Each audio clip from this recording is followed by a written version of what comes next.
John Bowden, Rock History Music. How's everybody doing? I am a day late when it comes to Jerry Mercer. I saw this yesterday. I went, oh no.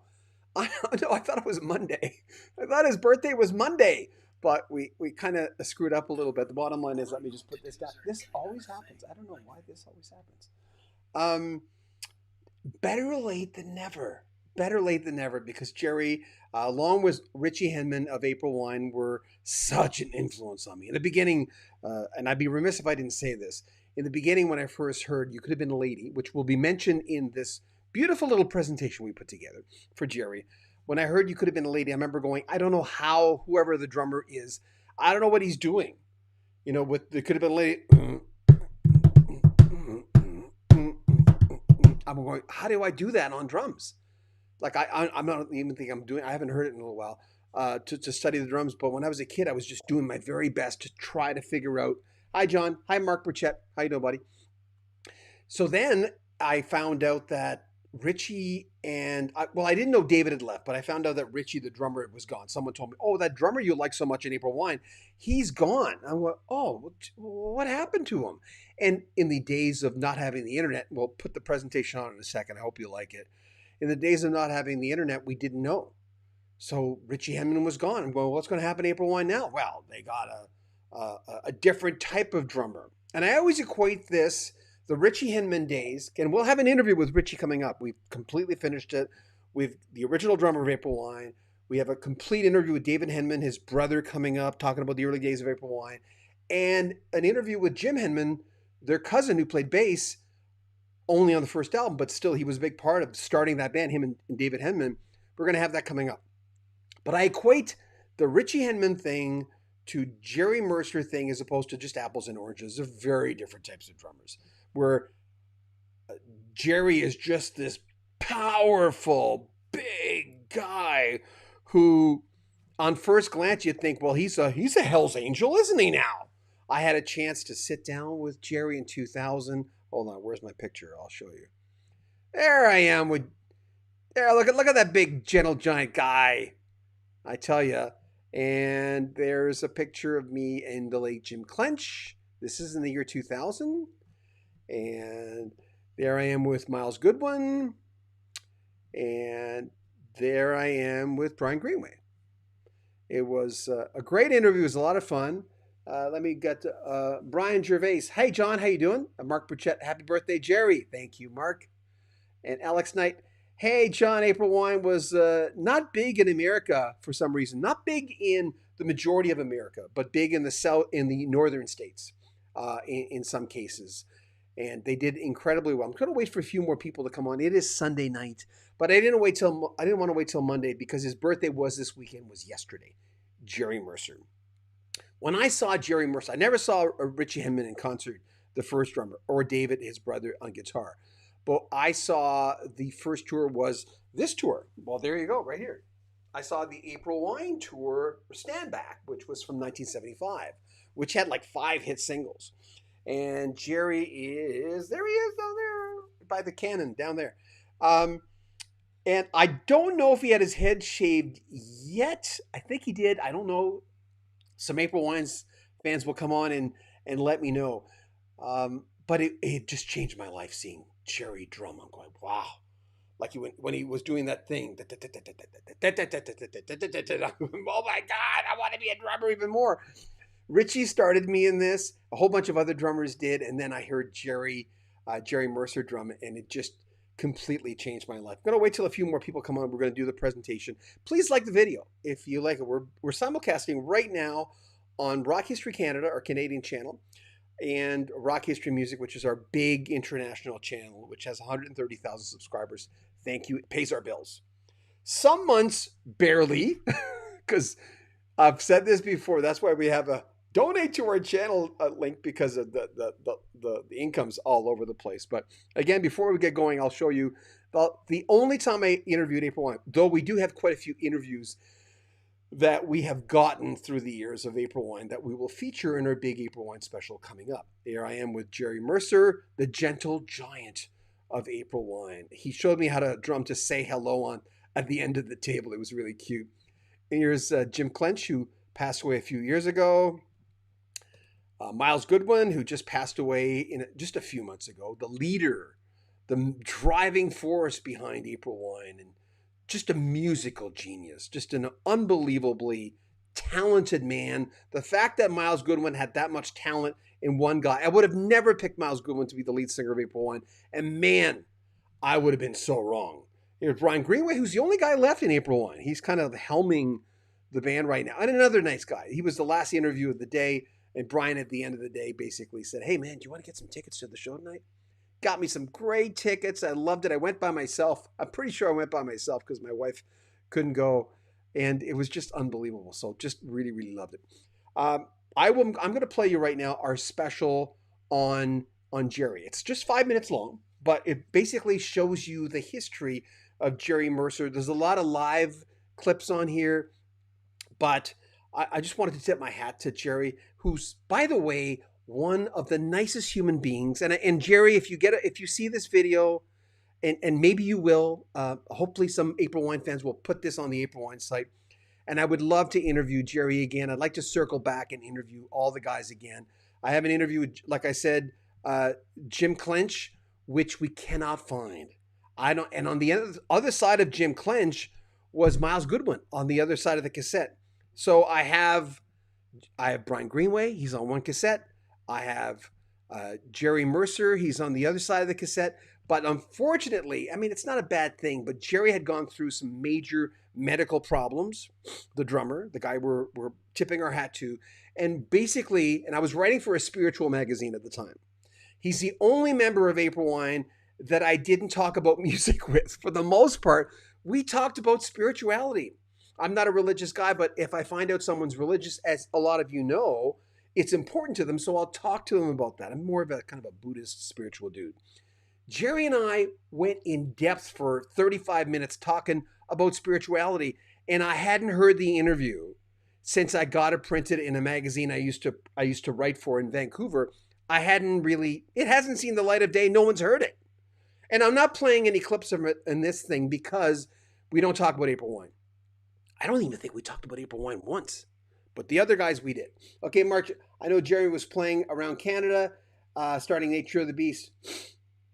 Well, he started with hold on. He started with this album, Electric Jewels. David Henman and Richie Henman, who were the original guitarist, drummer of the band, left at the latter part of the recording of this, which you'll find out. Here's our little tip of the hat to one of the greatest drummers. And there's a quote from Neil Peart about Jerry at the end of this. One of the greatest drummers this country or anybody. I mean, the power, the thunder, the gentle giant, Jerry Mercer. Happy birthday to him. Jerry Mercer, the voice of thunder behind April Wine for so many years. He had a passion for music at a very early age. National audiences first got to know Jerry as a member of the Canadian band Mash McCann, who were formed in Quebec in 1969. The band is best known for their 1970 hit, As the Years Go By. It reached #1 in Canada and also charted in the US and was a big hit in Japan. As the Years Go By was actually written as a novelty song. And though people might not know it by name, if you hear it at least 5 seconds, you'll remember it no matter when you were born. In the summer of 1970, Mash McCann were invited to the Festival Express Concerts, the Transcontinental Train Pop Festival, featuring the Grateful Dead, Janis Joplin, the band, Ian and Sylvia, and many more. After the band broke up, there were reunions, most notably featuring Brian Greenway and Steve Lang, who would later join April Wine. In his early days, Jerry Mercer immersed himself with all kinds of music, pop, jazz, blues, rock. Mostly he was dedicated to mastering his art. Jerry, along with guitarist Gary Moffat, joined April Wine in the latter part of the recording of Electric Jewels for April Wine. Electric Jewels, which was started with original drummer Richie Henman and his brother, original guitarist David Henman. Both left before the album was finished. Jerry Mercer was there for all the big hits in the 70s and the 80s. They had 5 hits in 74 and 75 combined, including Ooh What a Night, sung and written by Jim Clench, featuring Mercer's iconic Fireball intro. This picture, according to a website online, shows the train bell, which is really a fire alarm bell for a school. And in his early incarnation of April Wine, again, Electric Jewels going into Stand Back. And songs like Tonight is a Wonderful Time to Fall in Love. In 76, the title song to The Whole World's Going Crazy. And Like a Lover, Like a Song, the ballad. The next year, April Wine released the 50s style ballad, You Won't Dance With Me. By 78, the band was getting international recognition with hits like Roller, and that continued in 1979 with I Like to Rock. Arguably their biggest hit, at least in the US, was the ballad Just Between You and Me, from their biggest album, The Nature of the Beast. For another perspective, now here's a list of the most played songs as of today on Spotify from April Wine. You'll notice Jerry Mercer played drums on 8 out of 10 of the tunes. Richie Henman, their original drummer, was with them from 69 to 73, and he played on two of their earliest hits. Their own version of Hot Chocolate's You Could Have Been a Lady, and the Elton John Bernie Taupin cover Bad Side of the Moon. Richie Henman will be featured in a very long interview on this channel in the next couple of weeks. So we certainly haven't forgotten about him. Or his brother David Henman, or their cousin Jim Henman, all coming up on this channel. As far as the albums, Jerry Mercer was on the big April Wine projects, like Stand Back in 75, The Whole World's Going Crazy the following year, which went to #1 on the Canadian Albums chart, and was the first in Canadian history to have platinum advance sales orders. There was First Glance in 78, Harder, Faster the next year, and their biggest, as mentioned, The Nature of the Beast in 1981. His technical skills got him recognition across the country and around the world. Those powerful nuances behind the kit gave the band depth and another dimension, which many fans will agree set them apart internationally. Now, beyond his drumming skills, everyone knows Jerry Mercer is just a down-to-earth, really nice guy. By 1984, April Wine was winding down, at least for that incarnation. Their most popular lineup, guitarist Gary Moffat and Mercer, left the band. He would come back to drum for April Wine between 92 and 2008. He's no longer with the group. Jerry Mercer also co-created a band called Jericho Band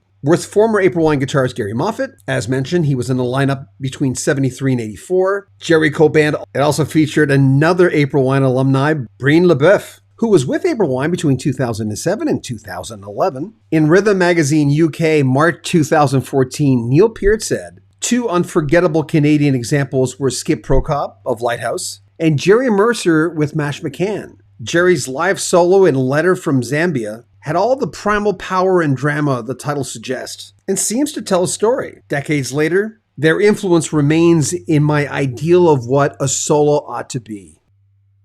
85. Like, wow.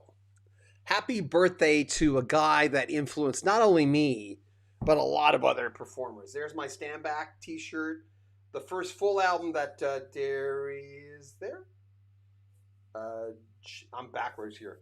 This is Miles Goodwin, Gary Moffat, Jim Clench. So 2 of the 4 are no longer with us. That's why, I'm looking at Jim Clench, who sang Wood a Night, and I'm thinking of Miles Goodwin, who was the undisputed leader of this band, who sang so many of the hits, musical genius.